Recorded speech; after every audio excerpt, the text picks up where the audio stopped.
So I'm just going to do a very quick video for the show me questions for my car. It's a Volkswagen Golf Mk8, so it's a 2022 plate VW Golf. This is the first generation of Golf where a lot of the controls are now over here for what you need to do. Previously you would have had them over this side, which is still the case on a lot of cars. Obviously whatever car you drive, just make sure you know where the controls are. But obviously what you will find, regardless of how old your car and where it's from, is that the symbols that you see are all universal. So you'll be able to find that little picture, whichever one it might be, and hopefully then you know exactly where it is in your car. So for my car, very quickly, I'll just run through them. There are 7 questions. First one, how would you wash and clean the rear windscreen? So that's this control here on the right. So a little picture at the top there. What that's telling you is that you need to push this away from you. If you push it like that, it just turns on the wiper. If you push it again, you get the water actually coming out. So I'll just do that and film in the glass so you can actually see. And that's just by holding the lever forward, and then you just pull it back to the off position just to make sure the wiper doesn't continue unnecessarily. Next question, how do you wash and clean the front windscreen?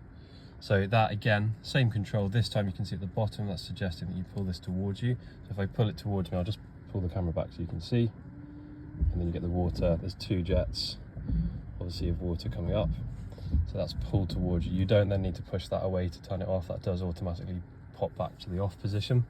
So that's the rear windscreen cleaning and the front windscreen cleaning on this control. Next one, how do you turn on your dipped headlights? So over here to this panel where a lot of the controls now are.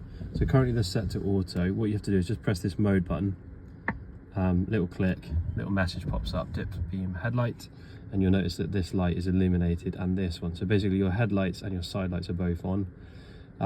If you press it again, it just switches on the side lights, which is basically like the daytime LEDs on the front. Again, turns it all off completely. Again, back to auto. So that's kind of where, I mean, every time you turn the car on, it'll set to auto. So this would be the default setting. Then obviously you can override it again if you need to. So for dipped beam, it's this symbol that needs to be illuminated on the left. So I'm just going to cycle back through, side lights off, back to auto. Okay. Next one, how would you demist the rear windscreen, or set your rear demister rather?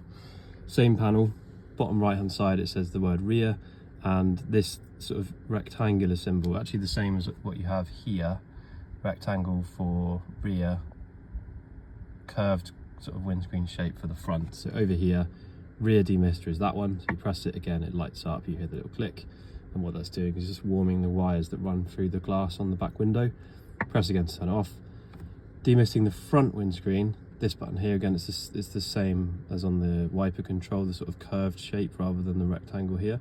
So you press this one creates a lot of noise because of the air coming up from the front, so I'll just press that and you can hear the air just kicking in, it's just coming out the front. So obviously when your car fogs up on a wet day or on a frosty morning, it's good to set both of those obviously before you drive off, or whilst you're driving if it starts to happen while you're on the move. Next one, how would you sound the horn? Pretty standard. Steering wheel, you press it in, I'm not going to do it, but you press it in, obviously you've got your 2 symbols just to confirm, and that will sound the horn. And then the last one is how to open and close your side window. So again, pretty standard for cars nowadays. Electric windows, driver's front, passenger front, and then driver's side rear, passenger side rear. So we just press this one, firm press, make sure the glass comes all the way down without having to hold it. Same firm pull to bring it back up. It's important to do it like that, just so you're not leaving your hand on the button for like 1, 2, 3, 4, 5 seconds or so, because that's quite a long time not to have full control of the steering wheel whilst on the move. So make sure you do the full press, and then you can return your hand to the steering wheel, keep your eyes up on the road, and you have to kind of watch yourself doing the window, if that makes sense.